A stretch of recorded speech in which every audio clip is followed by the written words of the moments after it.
Axial position and broad side on position. क्या हो गया?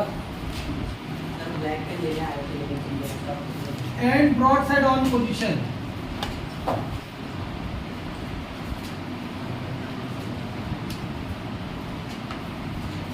ये दोनों में कंपैरिजन करना है।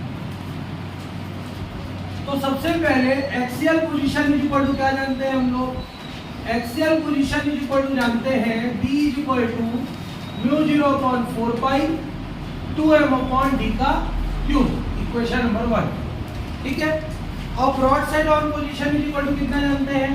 ब्रॉड साइड ऑन पोजीशन, ये क्या जानते हैं? ब्रॉड साइड ऑन पोजीशन में हम लोग B is equal to mu 0/4 pi m upon d का क्यूब, इक्वेशन नंबर 2।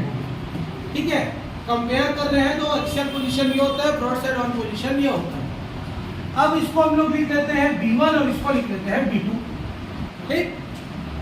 B1 में अगर 2 को हम कॉमन निकाल दें, B1 इज इक्वल टू हमारे पास क्या है? Mu 0/4 pi m upon d cube, और किसको कॉमन निकाल दें अगर?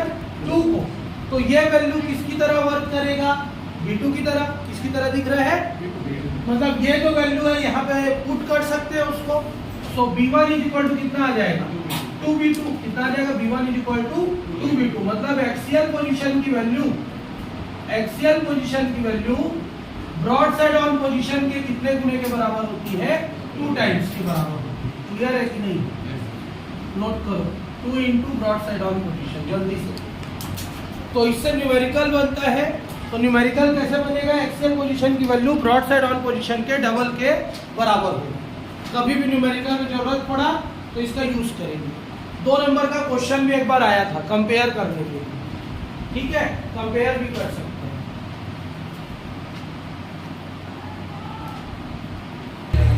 तो क्या लगातार बढ़ाना है।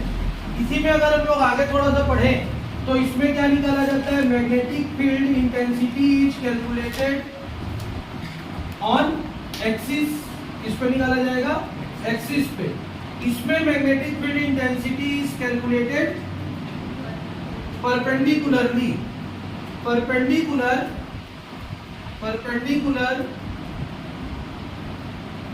To the axis.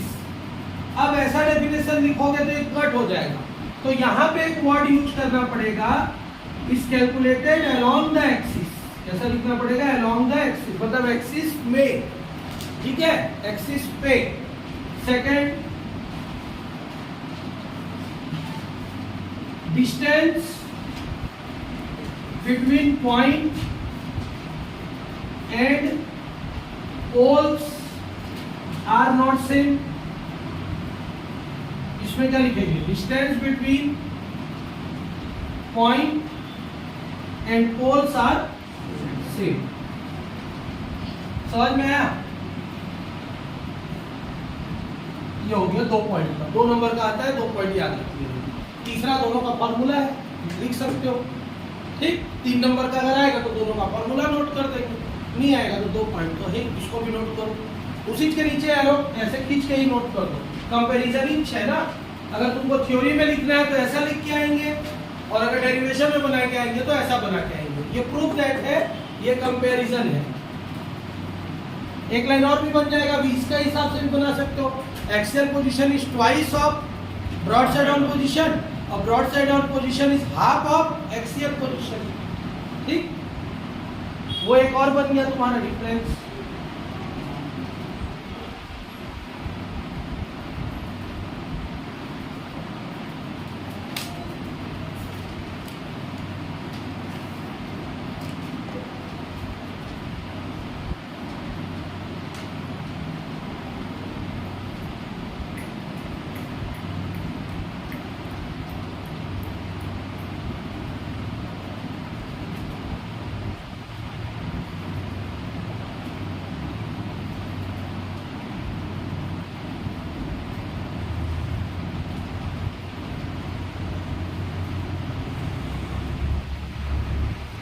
हो गया, इरेज करूं।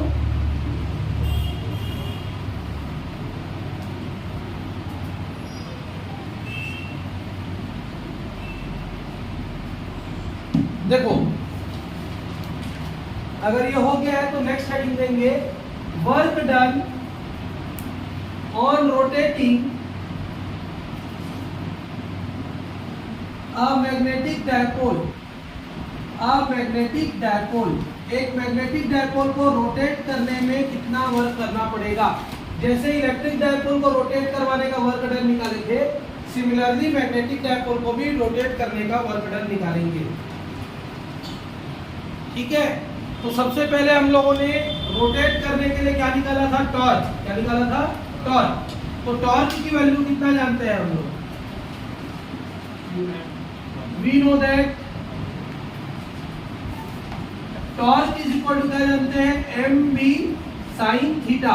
इक्वेशन नंबर 1 ये निकाल चुके हैं। टाउ इज इक्वल टू कितना, एम बी साइन थीटा। अब हमको क्या करना है, वर्क निकालना है। तो वर्क इज इक्वल टू क्या होता है, फोर्स इनटू डिस्प्लेसमेंट। लेकिन कैसा डिस्प्लेसमेंट होगा, एंगुलर डिस्प्लेसमेंट, क्योंकि हम टॉर्क को कैसे निकाल रहे हैं, ऐसा रोटेट करवा रहे हैं।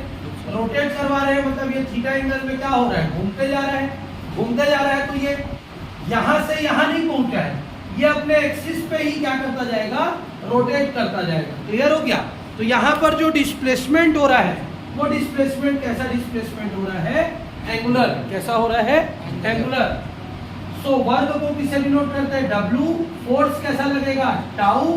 और डिस्प्लेसमेंट कैसा होगा, थीटा। लेकिन पूरा थीटा एंगल का तो एक साथ नहीं निकाल सकते, छोटा सा निकालते हैं। तो क्या ले लेंगे इसको, डी थीटा। तो वर्क कितना हो जाएगा, डी डब्ल्यू। क्लियर है यहाँ पर तक।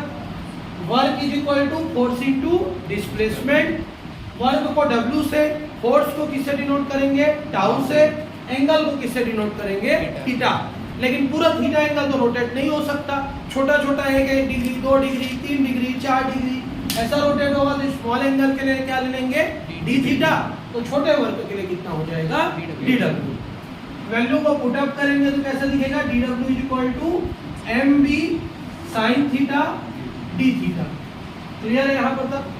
छोटी वैल्यू को बड़ा करने के लिए क्या करते हैं, इंटीग्रेट। कई लोग इंटीग्रेट ऐसे बना देते हैं, कई लोग ऐसे बना देते हैं। ऐसा नहीं बनाना है, देखा हूं मैं टेस्ट में भी बहुत सारा यूज किया।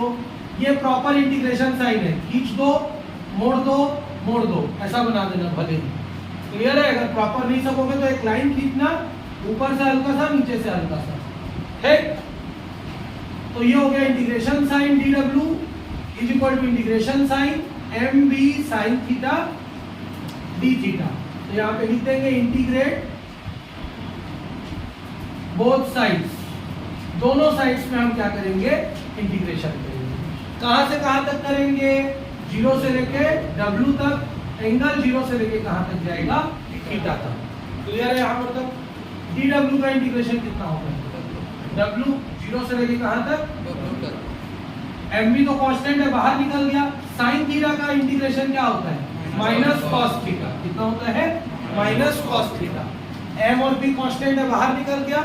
साइन थीटा का इंटीग्रेशन कितना होता है, माइनस कॉस थीटा। 0 से लेके कहां तक, थीटा तक। W की जगह में एक बार क्या रखेंगे, W की जगह में एक बार क्या रखेंगे, 0, बीच में क्या साइन लगाएंगे, माइनस। क्लियर। W की जगह में अपर लिमिट, W की जगह में लोअर लिमिट, बीच में कौन सा साइन, माइनस साइन।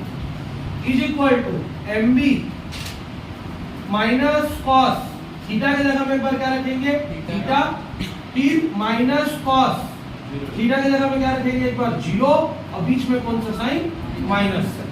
क्लियर है यहाँ पर तक। तो अगला स्टेप क्या हो जाएगा, W is equal to M B minus cos theta, और ये माइनस माइनस क्या हो जाएगा, प्लस कॉस 0 की वैल्यू कितनी होगी, सो W इज इक्वल टू कितना आ गया, एम बी ब्रैकेट में 1 माइनस कॉस थीटा। क्लियर है कि नहीं, सॉल्व में आया।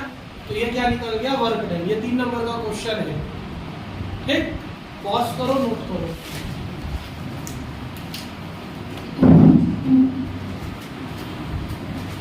पोटेंशियल एनर्जी,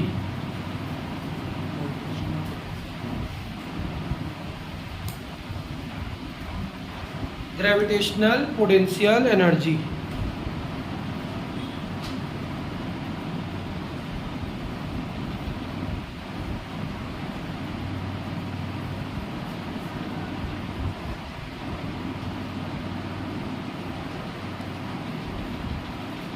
पोटेंशियल एनर्जी क्या होता है?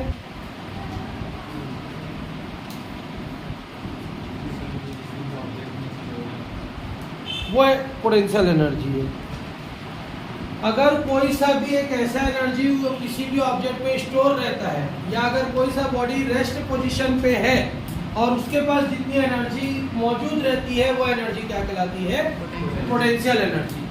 अब हमको पता है कि अर्थ अपने एक्सिस पे क्या करता रहता है? कंटिन्यूअसली रिवॉल्व करता रहता है। साथ ही साथ वो किसके तरफ चारों तरफ रिवॉल्व करता है? सन के चारों तरफ रिवॉल्व करता है। जैसे हमारा ये सन है और इस सन के चारों तरफ इलेप्टिकल ऑर्बिट में हमको पता है कि कौन रिवॉल्व कर रहा है? अर्थ रिवॉल्व कर रहा है। साथ ही साथ अर्थ अपने एक्सिस पे भी क्या करता रहता है?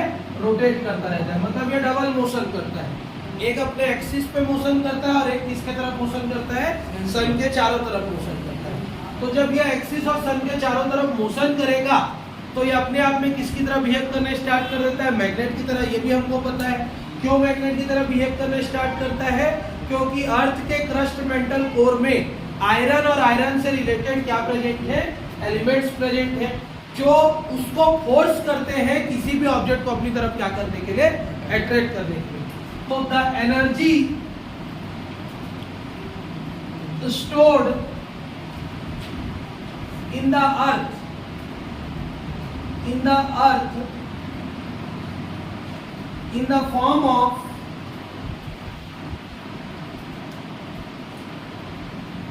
gravitation, so that earth can attract smaller substance toward itself is called gravitational potential energy. मतलब अर्थ के अंदर एक ऐसी एनर्जी स्टोर्ड है जो किसकी तरह व्यवहार करती है? ग्रेविटेशन की तरह व्यवहार करती है। और ग्रेविटेशन की तरह व्यवहार करने के कारण अर्थ क्या कर पाता है? छोटे छोटे ऑब्जेक्ट को अपनी तरफ क्या कर पाता है? अट्रैक्ट कर पाता है। तो वो एनर्जी क्या कहलाती है? Gravitational potential energy. It is denoted by, इसका डायरेक्ट फॉर्मूला है, it is denoted by small you और कैपिटल यू। इसे डिनोट करता है स्मॉल यू या फिर कैपिटल यू से डिनोट करते हैं पोटेंशियल एनर्जी को। U is equal to value होती है माइनस एम बी। कितनी होती है? Minus M B. मतलब जैसे हमने W इज इक्वल टू क्या निकाला? M B 1 minus cos theta. Actually में निकला ये था W is equal to M B minus cos theta, या W इज इक्वल टू क्या निकला था? Minus M B cos theta. अगर लिमिट नहीं रखेंगे तो, दोनों तरफ लिमिट नहीं रखेंगे तो यह वैल्यू निकली थी। यहाँ पर अगर थीटा इज इक्वल टू कितना डिग्री ले लिया जाए? 0 degree. So W is equal to कितना आ जाएगा? Minus M B cos 0।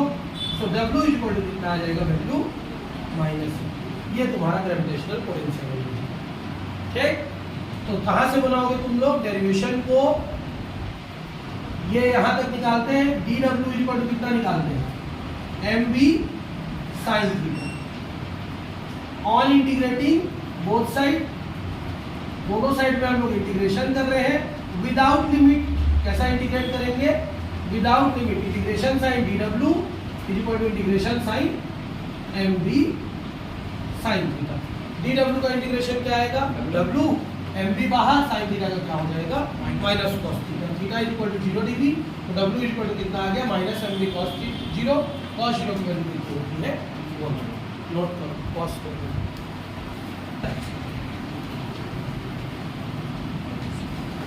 Galvanometer,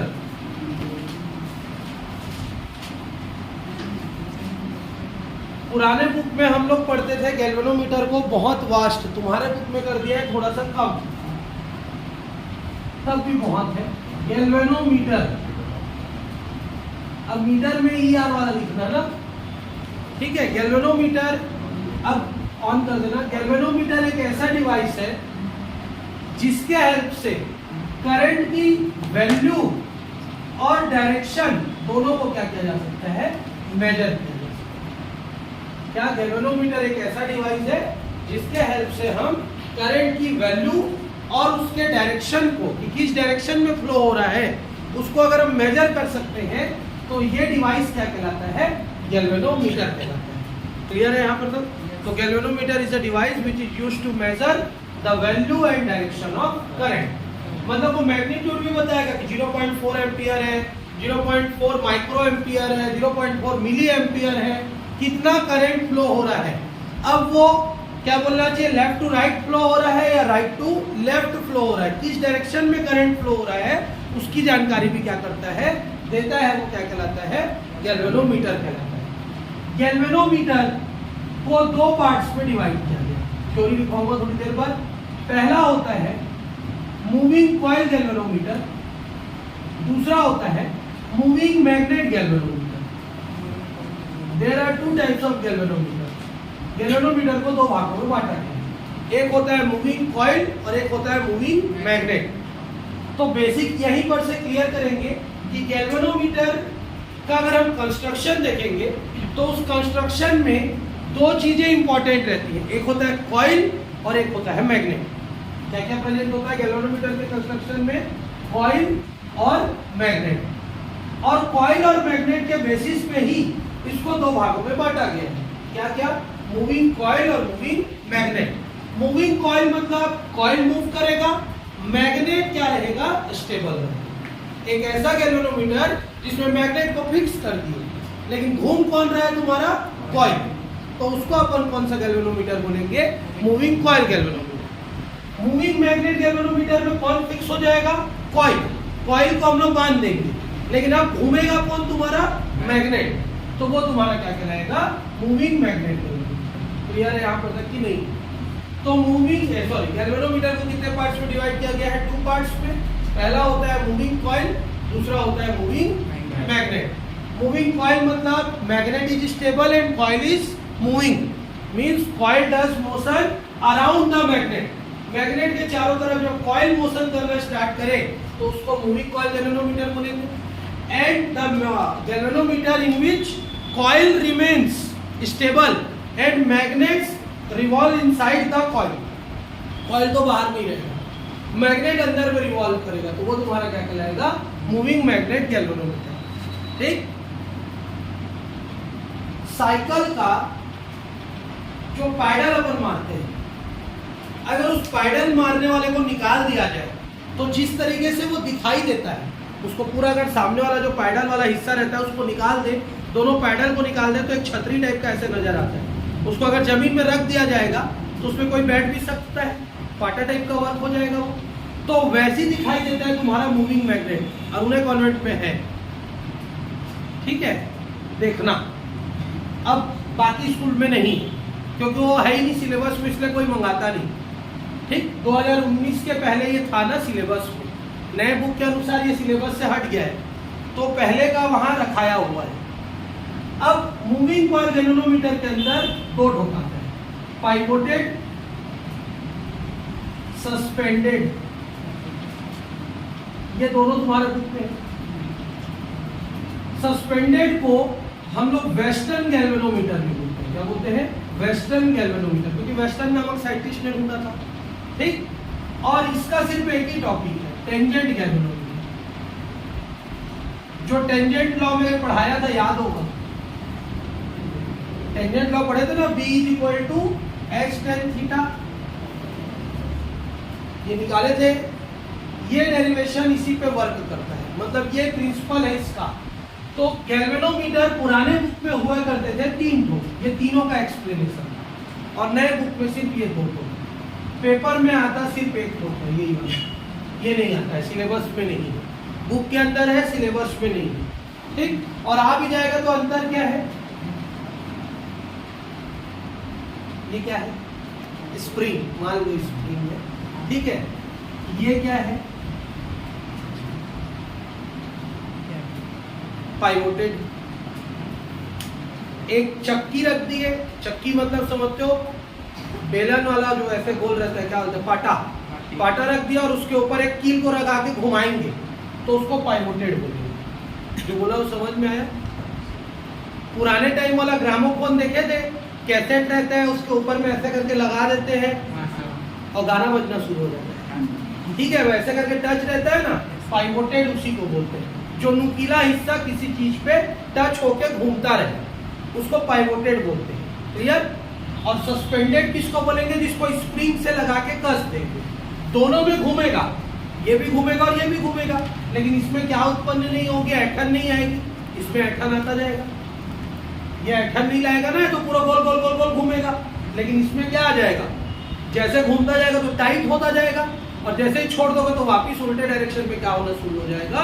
घूमना स्टार्ट कर देगा। इसीलिए इसको बोलते हैं सस्पेंडेड और इसको क्या बोलते हैं? पाइवोटेड। क्लियर है कि नहीं? दोनों में डिफरेंस। तो पूरा कंस्ट्रक्शन सेम टू सेम उतर जाता है दोनों का। अंतर कहां पे आता है? ये सस्पेंड होगा, मतलब एक लिमिट तक टाइट होता जाएगा, ज्यादा टाइट होगा तो टूट जाएगा। करंट ज्यादा फोर्स किए टूट जाएगा। उसी को बोलते हैं शंट लगा के बचाओ। ये टूटेगा फूटेगा नहीं। क्यों? ये टूटेगा, कैसे टूटेगा? ये जो नुकीला हिस्सा है वो इस चक्री से क्या हो जाएगा? अलग हो जाएगा। ज्यादा करंट फ्लो करेंगे, ज्यादा स्पीड से घूमेगा, और हो सकता है इस चक्री को ही छेद दे पूरा, क्योंकि तो नुकीला है। घिसा घिसा के वहां पे क्या हो जाएगा? छेद हो जाएगा। क्लियर है यहाँ पर तक? तो दोनों में नुकसान हो सकता है। समझ में आया कि नहीं आया? अंतर है दोनों में। इसमें एक वर्ड यूज होता है फॉस्फोर ब्रांच। क्या यूज होगा वर्ड? Phosphor branch. एक वर्ड याद रखिए, फॉस्फोर ब्रांच। ये एक एलॉय है। किसका किसका एलॉय? फॉस्फोरस और ब्रॉन्ज। और ब्रॉन्ज किसका किसका एलॉय है? आयरन, कॉपर, निकल। क्लियर है यहाँ पर तक? तो टोटल कितने एलिमेंट से फॉस्फोर ब्रांच मिलकर बनता है? 4, जिसमें सबसे ज्यादा मात्रा किसकी होती है? फॉस्फोरस की। क्यों होती है? क्योंकि फॉस्फोरस लचीला होता है। लचीला मतलब स्पंजी। ठीक है? और स्पंजी क्यों बनाया जाता है? क्योंकि उसमें क्या लगाना है हमको? स्प्रिंग। अगर हार्ड वाला मेटल यूज करेंगे, स्प्रिंग को घुमाएंगे तो छिटक जाएगा, टूट जाएगा। ठीक है? तो अगर फॉस्फोर ब्रांच को लगाएंगे तो स्प्रिंग तो क्या हो रहा है? टाइट होता जा रहा है। फॉस्फोर ब्रांच लचीला रहेगा, जेली बेली टाइप का, तो वो उठाएगा भी तो उसको कोई फर्क नहीं पड़ेगा। क्लियर है यहाँ पर तक? इसीलिए उसमें किसका उपयोग किया जाता है? Phosphor branch. तो थोड़ा सा डेफिनेशन को लिखो, फिर यहां से कल स्टार्ट करेंगे पढ़ना। नोट करो। The device which is used to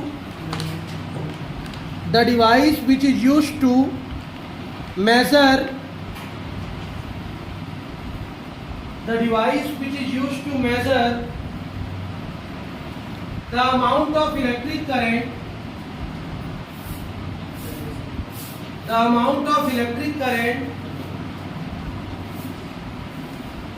and source direction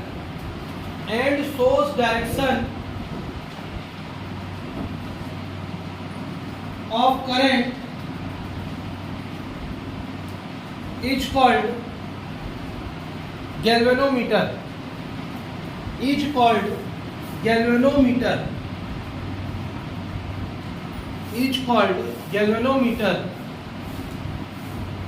Full stop, paragraph change. Generally it consists of two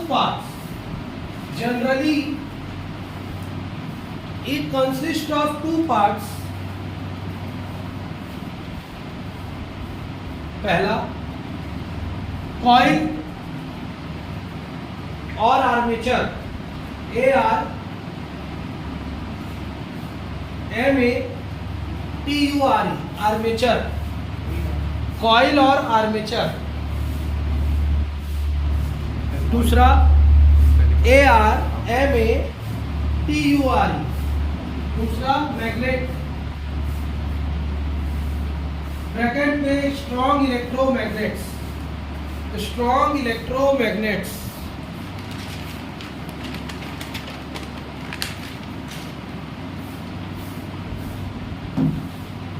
Full stop. On the basis of these two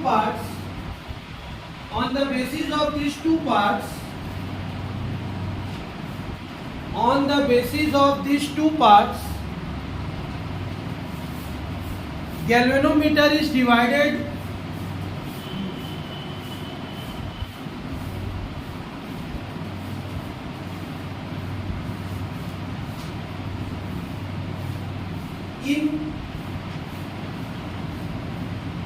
two parts, in two parts.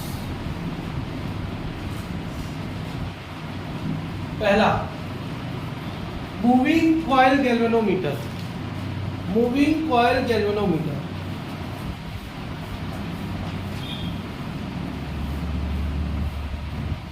Test करके लिखेंगे the galvanometer in which moving coil galvanometer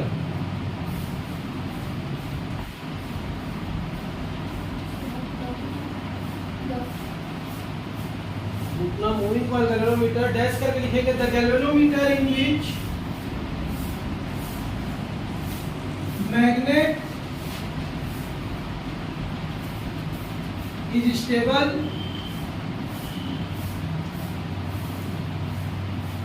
and coil starts rotating around it, and coil starts rotating around it, coil starts rotating around it is called moving coil galvanometer, moving coil galvanometer. Example, suspended, suspended, suspended, suspended galvanometer, comma, pivoted, pivoted, pivoted galvanometer, pivoted, pivoted galvanometer. हो गया। Second, moving magnet galvanometer, moving magnet galvanometer, moving magnet galvanometer.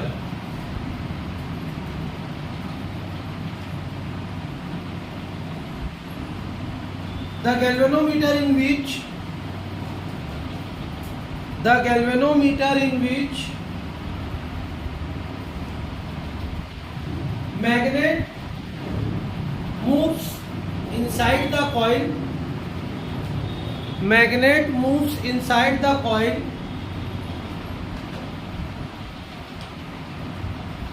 and the coil is steady, and the coil is steady, steady, steady, steady,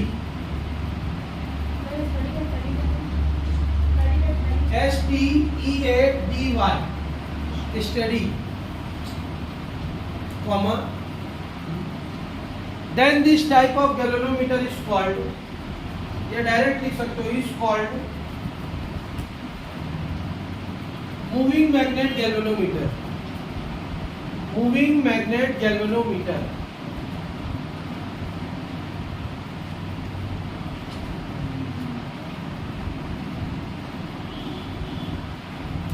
Example,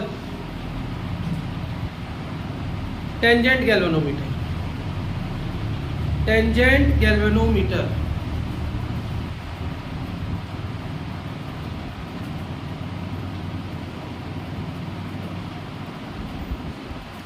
हो गया। Next heading को sensitivity of galvanometer,